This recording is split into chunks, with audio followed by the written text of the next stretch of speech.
A medida que esto avanza, yo contaba que iban a venir una sola vez la mayoría y después no iba a venir más. Hay algunos que insisten, entonces ya no sé más de qué disfrazarme en este tipo de charlas para no caer en los mismos temas. La vastedad del tema de construir con eficiencia y con uso racional de la energía es muy grande. Digamos, nadie me limita en cuanto a mi discurso, pero yo trabajo en áreas que no suelo traer aquí, porque, digamos, acá hacemos bastante acento en todo lo que tiene que ver con sistemas constructivos y aislaciones de los elementos opacos. Pero me pareció prudente, dado que en realidad nadie me exige que yo hable de un determinado tema, no tengo ningún censor en todo esto. Sí debo ser cuidadoso porque yo soy un poco, a veces, cometo algunos excesos y exabruptos en mis charlas, suelo decir algunas. Los que me conocen de antes me han escuchado decir algunas barbaridades y quedan todas registradas y esto está feo, es feo. Pero bueno, de todas maneras, estoy más medido, me dicen que es excesivamente medido.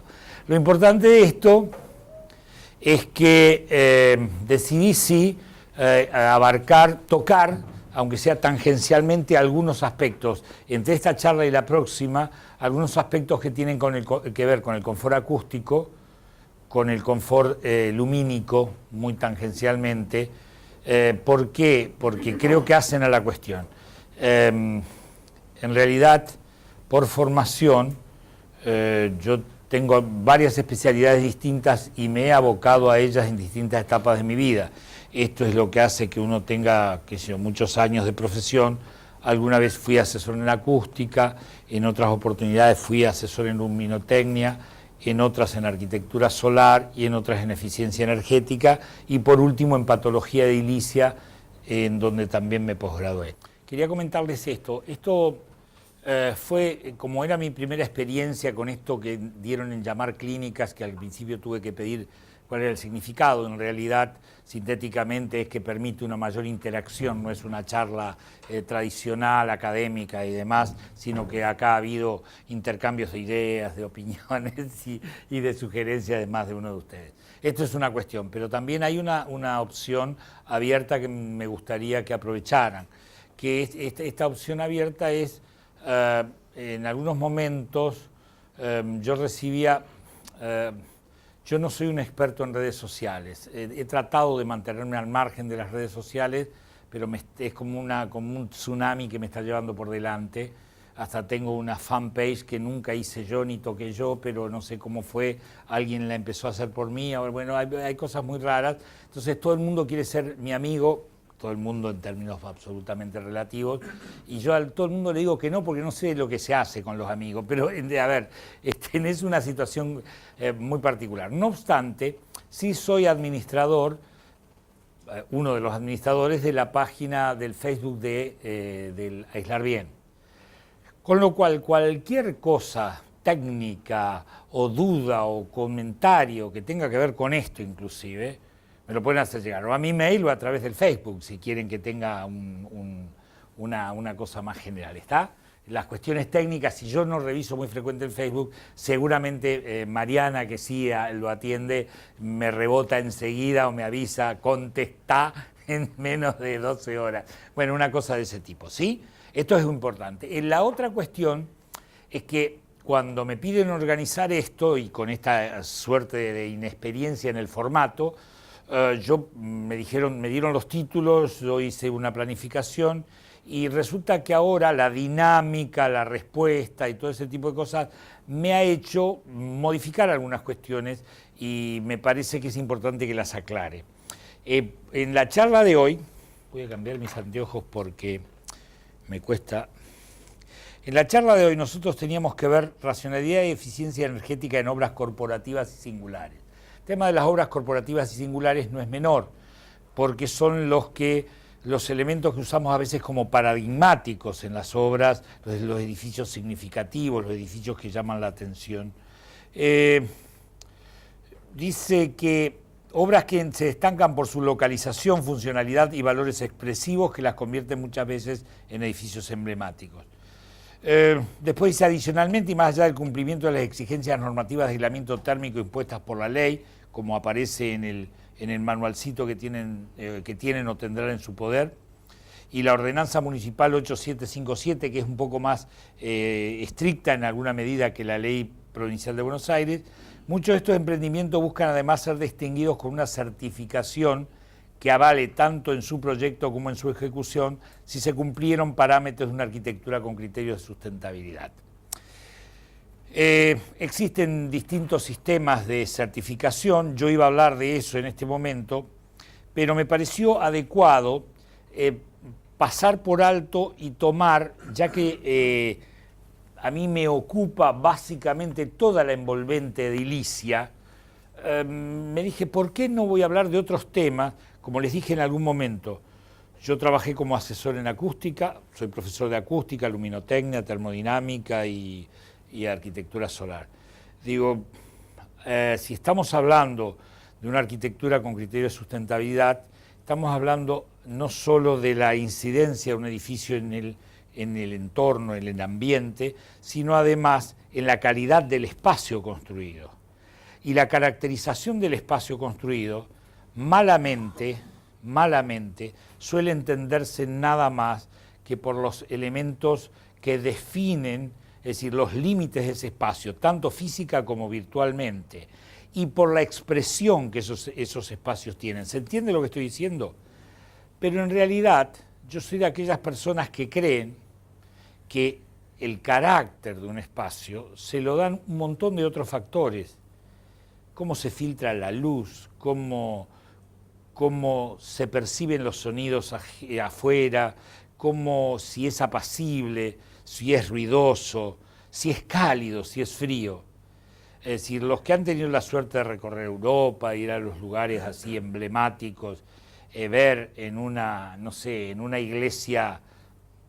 A mí me encantan las iglesias románicas, pero por ejemplo entrar a San Pedro cuando no hay nadie, cosa que es imposible. Yo vivía en Roma, entonces me resultaba, a veces encontraba algún rinconcito, pero ver, es decir, cómo por la linterna entra un rayo de luz, o ver cuando los ahumadores, por ejemplo, que se van iluminando con los rayos que vienen de luces de los vitros, son cosas muy conmovedoras. O para mí, por ejemplo, me conmueve la austeridad de las iglesias románicas, que son casi oscuras, umbrías.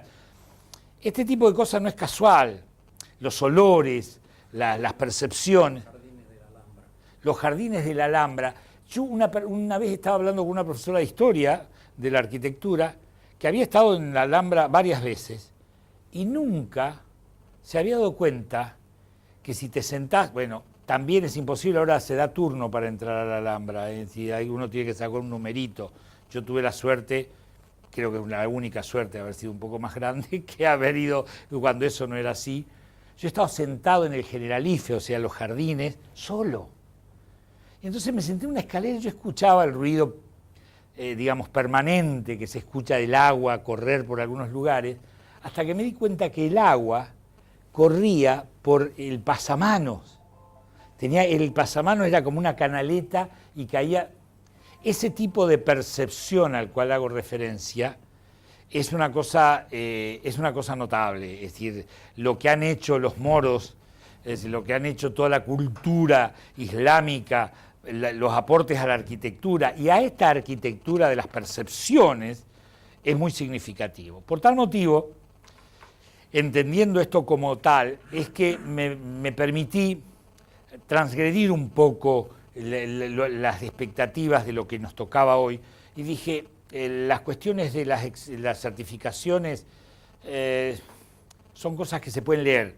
Entonces escribí unas notas, en realidad tengo escritos pequeñas notas sobre la arquitectura solar, sobre la sustentabilidad, sobre lo que son las normas LEED y demás. Entonces dije, bueno, las voy a pegar en una de esas o se las mando por mail o las pego en la página y en todo caso las vemos o las discutimos después. Pero me daba la impresión de que era más importante mostrarle otras cosas, ¿sí? Mostrarle, por ejemplo, la incidencia de las superficies vidriadas en la envolvente edilicia. Entonces, y lo que eso juega en la expresividad de los edificios. Pareciera no pertinente a un consultor que trabaja para, es decir, para una diga, cámara de poliestireno expandido, de aislantes térmicos, pero en realidad me pareció sí que era pertinente académicamente comentarlo, ¿está claro? Entonces esto va a parecer medio raro. Esto por un lado. Por otro lado, en la primera y segunda reunión que tuvimos, sobre todo la primera que fue bastante movidita, quedaron siempre cosas, las últimas partes no se veían, se terminaban los apurones y demás. Con lo cual me permití hacer tomar una o dos imágenes de las primeras partes para pasarlas velozmente, en honor a aquellos que no han venido antes y además para como refrescar algunos conceptos que creo que conviene destacar. Eso lo haré lo más rápido posible y pasaremos a la temática principal del tema. Si están todos de acuerdo y si no, lo pueden opinar, pueden decir, pueden cortar, pueden cambiar, ¿sí? Bueno, entonces, nosotros habíamos empezado en una oportunidad con esta temática y habíamos dicho básicamente que lo que significaba una vivienda. En realidad, habíamos dicho que la tercera parte de toda la energía que se consume en la mayoría de los países del mundo se debe a los edificios, en su producción, pero sobre todo en su mantenimiento. Y esos edificios son, en Argentina, aproximadamente el 24% son residenciales y el 8%, es decir, son vinculados a edificios ya sea comerciales u oficiales, es decir, administrativos. De toda esa exigencia, prácticamente en la parte central del país, donde está ubicada el 67% de la población, la cantidad de energía que se consume es del orden del 58%. Esto es un dato, es decir, de la Universidad de San Martín, del doctor Salvador Gil, y creo que es tomado, que estoy seguro está tomado de la Secretaría de Energía, con lo cual es bastante fidedigno. Hay 8% de calentamiento de agua, 4% para cocción, 22% para electrodoméstico, 8% para iluminación. En una de las charlas yo quería tratar de ver cómo era el tema de la iluminación eficiente.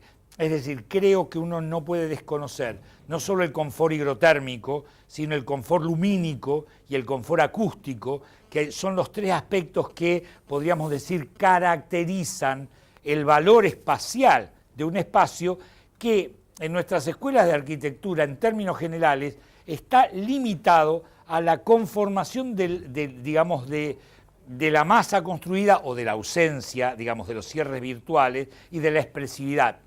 A tal punto creo que eso es tan espantoso, es decir, creo que es tan erróneo, tan equivocado, que varios docentes universitarios, y algunos muchísimos más famosos que yo, sostenemos que en las universidades, hoy en las escuelas de arquitectura, de las principales escuelas de arquitectura, se producen anteproyectistas y no proyectistas. Y primer aspecto, es decir, termina todo casi en una escala 1 en 200. Yo en una reunión hace tiempo con unos arquitectos muy famosos y de obras muy grandes, es decir, tipo Foster, tipo tipo lo otro, realmente obras muy grandes, hice ese comentario y alguien me interrumpió. Dice, no, eso solo es válido o dominantemente válido en Estados Unidos, en donde existe la arquitectura del concept. El concept en Estados Unidos es más bien la arquitectura que se hace a nivel de anteproyecto, porque después hay un estudio de ingeniería de proyecto que hace el proyecto definitivo. Yo he vivido experiencias distintas a eso y algunas parecidas. Con Peli viví esa experiencia, con Sisa viví otra experiencia porque él se metía en la construcción de la obra. Y ahí saltó alguien en esa reunión, que era una mesa redonda de la Sociedad Central de Arquitectos, que hizo el siguiente comentario. Yo vengo de España y estuve trabajando en las Torres Akbar y estuve trabajando en el Reina Sofía. Algunos tienen algún laburito que hacer. Entonces, cuando dijo eso, me dice, nosotros en España no actuamos así. En España, en general, muchos estudios terminan la obra hasta el último detalle. Es decir, cosa que modificó mi concepción. Vos estuviste, vos sabés. ¿A qué carácter están los aparejadores entonces? Los aparejadores son... Los aparejadores son lo equivalente a los maestros mayores de obra. No, los aparejadores normalmente trabajan en los estudios de arquitectura y y desarrollan los detalles constructivos. Ajá. No es tan así, ¿eh? No, bueno. La carrera de arquitecto técnico, se llama. Sí, exactamente. Es interesante. Yo estudié y di clase en la Politécnica de Madrid y es bastante raro porque la Politécnica de Madrid tiene todas facultades de arquitectura, de ingeniería, excepto la de arquitectura y la de aparejadores. Y además hay otro caso más para... Es muy llamativo eso, ¿no? Y además hay otro caso más para corroborar eso, que se puede ver perfectamente en Barcelona. Cuando uno va al Hotel de la SAT, que le hizo un estudio americano, uno ve un desarrollo entre la arquitectura conceptual y constructiva que tiene. Uno ve los detalles constructivos y cuando vas al Reina Sofía, a la Torre de Bar, es otro, que no tiene nada que ver. ¿Te gustó más el americano? Es que no es que me gustó más o No, tiene más nivel de definición. un desarrollo que no tiene nada que ver. De todas maneras te digo, por eso es bastante, y además debe ser también en función a la característica personal de cada arquitecto. Me da la impresión. Yo no sé cuánto se comprometen, sobre todo estamos hablando de las grandes estrellas, ¿no? No sé cuánto se comprometen. Yo conté la otra vez mi experiencia con Sisa, que era el tipo que se miraba la línea, el plomo, porque había sido un profesor de construcciones y se metía en la obra. Es más, las empresas constructoras que ejecutaban obras de Sisa lo odiaban, porque el viejo era cabrón y se metía en las obras, es decir, una cosa así, ¿no? Pareciera ser que los arquitectos no iban a las obras. Es decir, cuando en Norteamérica haces un proyecto, una vez que juntás el arquitecto conceptual con la gente que lo sacó, lo que llega a obra se ejecuta de tal manera que si hay un problema empiezan a poner los juicios, con lo cual tiene que estar bien desarrollado. Ajá. En España, lo que pasa es lo siguiente: cuando empezás a desarrollar muchos detalles constructivos te paran. ¿Por qué? Porque la empresa constructora siempre tiene su manera de hacerlo y cuando hay unos desarrollos de detalles constructivos muy exhaustivos, cuesta más dinero. Sí. Con lo cual, funciona diferente. Ahora, hay una cosa que hay que tener cuidado, no sé cómo es esto. A mí me pasó, yo conté la anécdota también cuando se hizo esa casa, es decir, mi jefe me pedía hablar con la empresa constructora, mi jefe de BAS me pedía que hablara con la empresa constructora y me decía, tenés que bajar ese presupuesto, no puede ser. Cada vez que iba a hablar con él, aumentaba el presupuesto. Y me decía, pero vos estás loco, es decir, yo te tengo que echar. Me decía, porque yo iba a hablar y aumentaba 10%. Cada vez que iba a hablar, para bajar el presupuesto, aumentaba 15%. ¿Por qué? Porque había un alto grado de indefinición en el proyecto. Para mí el proyecto estaba acabadísimo, pero cuando vos empezabas a ver el legajo, que era un bodoque, es decir, te dabas cuenta que te faltaban cosas. Y esa es muchas veces en nuestro medio la ganancia de las grandes empresas, que cotizan después, esto no estaba presupuestada. Cada vez que yo iba a hablar me decía, pero acá falta la tornillería de tal cosa. Ponela, cuando volvía, me había aumentado el presupuesto. Era de loco ese tipo de cuestiones. Y ese tipo de situaciones muy variable. Hoy por hoy esto es un poco, tiene características según donde te muevas y este tipo de cuestiones. Sí. Esto que estamos hablando se vivió en el canal de Panamá, porque las empresas americanas cotizaron un precio y lo cotizaban para hacerlos bien dados. Claro, bien. Lo cotizaron las empresas españolas, una empresa española e italiana. Y entonces cotizaron, creo que, no sé, un 20, un 30% de los americanos. Dijeron, por esto no van a, es imposible, le está faltando $1.000 millones a esta obra. Y por supuesto, entonces hicieron lo mismo que hacen en España, fundamentalmente, que no, esto no estaba contemplado, juicio y bueno. Sí. Pero es el mismo estilo, cuando leían la carta de lectores decían los ingenieros que trabajan en las obras nuestras están acostumbrados a esto, que se arreglan con la fin y terminan haciendo el precio. Creo que esto hace a toda esta cuestión y que es muy rico como experiencia. Bien, habíamos dicho dónde podríamos trabajar sobre este tipo de cosas, habíamos dicho que esto es una cosa absolutamente teórica, nosotros podíamos modificar, si digamos el 32% del consumo de energía de los edificios, es decir, conforma el 32% prácticamente la energía involucrada en los procesos de calefacción y refrigeración podrían llegar al 58%. Si yo eliminara eso es posible porque hay casas de energía cero, digamos, en teoría es posible, yo estaría ahorrando, esto es una hipótesis, es decir, el 18% de toda la energía que consume el país, lo cual es un delirio, ¿no? Simplemente esto, que lo vimos ya varias veces, el concepto de sostenibilidad, o sustentabilidad, estoy utilizando los términos, ya se me pasó la historia de discutirlos, tiene que ver con el diseño urbano y la arquitectura y se basa en dos conceptos esenciales, sobre todo para los que han venido por primera vez: el uso racional y eficiente de los recursos y la minimización del impacto ambiental de la implantación, producción y uso de los edificios. Estoy haciendo un trabajo para asesorar, para hacer un curso de capacitación para Energas, donde además de nada más trabajando en uso racional de la energía para todo el staff de la administración pública.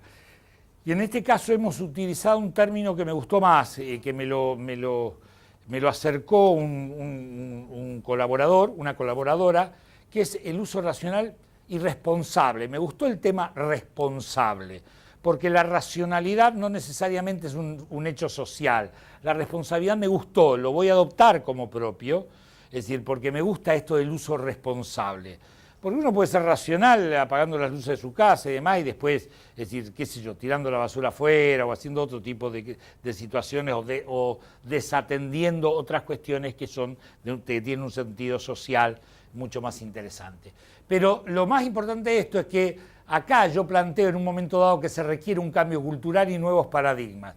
El cambio cultural básicamente para tener una actitud más racional, separación de residuos, el consumo del agua, toda una serie de actitudes, apagar las luces que no uso, no dejar las computadoras en stand-by. Yo suelo decir, la otra vez comentaba, que yo mismo me sorprendo cuando por las noches a veces me levanto, es decir, como todo señor mayor medio insomne que se levanta 2 o 3 veces por noche, es decir, a caminar y encuentro, mi casa parece un arbolito de Navidad. Hay cosas que se encienden y se apagan, LEDs, cosas que se están cargando, algunas modem que están encendidos, pichuchu. Digo, acá hay un fangote. Y ni quieran saber, yo soy soy conocido de un doctor en física que es Salvador Gil, es decir, que ha escrito varias cosas, y entre ellos, por ejemplo, comenta el tema de la eliminación de los pilotos, de las llamas de los pilotos, con encendidos automáticos de los sistemas de gas. ¿Por qué? Me dice, porque nada más que porque un piloto gasta medio metro cúbico de gas por día. Sumen los pilotos que tienen ustedes en sus calefactores o en sus termotanques y demás, cuánto gastan de gas por mes. Sí, cuando uno piensa eso, ¿cuánto ahorrás si a tu canilla de agua le pones un aireador? ¿Y cómo juega el factor de que se enciende y se apaga, se enciende y se apaga? Es eléctrico, termoeléctrico. No, pero yo hablo del ¿Cómo? consumo. O sea, el calefón cuando arranca tiene un consumo mayor que lo que sería el piloto. Lo mismo que la emisión de... No necesariamente tiene, hay algunos, hay muchas sofisticaciones en eso. Yo podría darte algunas alternativas. Sí, vos decías. Primero, está prohibido en Europa los calefones que tienen el piloto prendido, función eléctrico. Y lo que decía él es que los calefones vienen con unos depósitos de tal manera que mantienen una cantidad de agua a temperatura, de tal manera que cuando abrís la canilla, automáticamente te sale el agua caliente y a partir de ahí, con lo cual... Lo ignoraba. Es interesante la experiencia que te comento. Porque si no... Hay tenés como un margen, reserva, como una pequeña reserva que te tira la primera agua, porque la ventaja del calefón es el agua, el calor instantáneo. ¿Estamos de acuerdo? Es decir, en cambio, cuando vos tenés un termotanque, vos tenés que calentar una cantidad de agua a un determinado volumen o sobrecalentar si el consumo es elevado, tenés que manejar esto del termostato, es decir, según el uso que le hagas, porque tenés que usar, la ventaja es que tenés agua de mezcla. En cambio, según sea, no sé cómo es el encendido eléctrico, posiblemente el disparador sea el mismo. Si es una membrana, trabaja por depresión. Si trabaja por depresión, es decir, vos no podés mezclar agua porque se te apaga el calefón. ¿Entendiste más o menos el término? Sí, no, pero yo hay dos cosas. ¿Cómo? Pero actualmente creo que hay sistemas de... Sí, sí, probablemente, pero no, digamos, tenemos una cantidad de viejos calefones a diafragma. Yo lo que apunto es que el prender y apagar cualquier electrónico tiene un desgaste en sí. Es como los autos nuevos que vienen con el sistema, cuando uno frena en el semáforo se apagan y dicen que gastan menos combustible. Y está probado que cuando uno arranca cualquier máquina tiene un consumo mayor, entonces habría que ver cómo juega en promedio y aparte el desgaste que tiene en este caso el motor de un auto o una caldera en el arranque, arrancar y parar, arrancar y parar. Esto, digamos, sinceramente se me escapa. No lo conozco. Tiene que ver... Si autos eléctricos seguramente sí. Sí. No, los autos... Sí, decías. Tradicional. Sí, sí. A mí me da pie para hacer una serie de... simplemente comentarlo. Primero, el dispositivo de gas que mencionaste está prohibido. Después, está el depósito de agua que hace que cuando uno prenda el calefón, digamos, no pierda, porque se pierde mucha agua hasta que llega el agua de temperatura. Sí. Y además, cada vez está más difundido para las duchas, los grifos, ¿no? No sé. Sí. Vienen con un termostato incluido de tal manera que uno ya lo pone a la temperatura, con lo Sí. cual ahorra más, o sea, cada vez es más sofisticado el tema del ahorro energético, en ese sentido, ¿no? del agua. Hay una cosa que es interesante, hay muchas... lo interesante que estos cuestionamientos que vos te hagas, te lo plantees, de alguna manera se plantea al mercado, porque así empieza, como una inquietud, por eso digo que es un hecho cultural, ¿estamos de acuerdo? Vos empezás a preocuparte por este tipo de cosas y estás generando una necesidad no satisfecha de parte de la industria y la industria busca cómo resolver el tema. Yo no conozco la tecnología de cómo funciona este tipo de situación y no podría asegurarte. Sí he trabajado por problemas acústicos, con el golpe de, como si fuera un golpe de ariete, que no lo es, de cuando arranca un equipo de aire acondicionado. Simplemente se puede regular de modo tal de que arranque paulatinamente. Es decir, hay un montón de cuestiones que la tecnología, que se eficientiza, se centre en ese tipo de atenciones. Yo en mi casa hace muchos años instalé un termotanque, es decir, un termotanque bastante sobredimensionado y tenía que recorrer como 20 y pico de metros para llegar a un último baño. En entonces yo había trabajado en energía solar y demás, mandé un tubo de 1 pulgada en ese momento de hidrobrons, forrado totalmente en unas coquillas de telgopor y todo ese tipo de cosas, envainado, e hice toda una canaleta inmensa. Y de la última canilla volví con un retorno de 3 octavos, una cosa así, desnudo, y lo conecté a la canilla de despurgue del termotanque, de modo de tener un circuito permanente de agua por termocirculación. No funcionó jamás. Digo, pero para que vean también que el camino a veces está empedrado de fracasos. Es decir, no funcionó nunca. Perdón, le tendrías que poner una bombita de recirculación. ¿Vos sabés cuánto cuesta una bombita de recirculación? No tengo, pero te digo que esa Es es la carita, forma. sí, ya sé, Esa es la es forma. carita. Y además me di cuenta de una cosa, que la bombita de recirculación, que es decir, no solo que se enchufa, pero gasta muy poco, un 16avo de HP, bueno, una cosita chiquitita, porque es poco el flujo, pero era muy chiquito el caño, creo que tiene entrada de media pulgada, lo cual me volvió loco, porque tengo todo el sistema y no funciona. ¿Qué significa esto? Que yo, y además cometí un error gravísimo, creyendo, esto es apasionante si te gusta, si estás orientado en el tema y entendés 3 o 4 cosas, tu búsqueda va en direcciones correctas. Yo cometo el error de meter un caño de media pulgada, de 1 pulgada, una guarangada, con lo cual el caudal de eso, ese tubo está lleno de agua. Cuando yo me toque duchar, tengo que abrir la cosa y esperar como media hora y perder agua a lo estúpido. ¿Se entiende cómo es la historia? Si en algún momento le pones la reducción como para que vaya menos.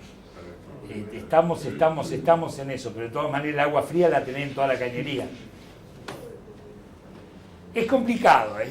Es complicado. Pero de cualquier manera, lo que decías de la pérdida, estaba pensando lo del calefón que decía él, de la pérdida de energía, se debe dar, seguro que se da mayormente por el sarro que hay en el agua, que hace que la serpentina del calefón se vaya achicando, con lo cual para calentar un volumen de agua determinado requiere más energía, requiere... Eso es probable, es probable. Pero lo que me apasiona de esto, aunque nos hayamos ido un poco de tema, es que esta es la temática. Esta es la temática. Empieza por acá. Empieza como con el tema de los residuos. Empieza por no tirar la basura a la calle. Empieza por separar húmedos de secos. Empieza por allí. Y esto que después se incorpora, se hace hábito de vida, después te permite tomar decisiones vinculadas con la eficiencia.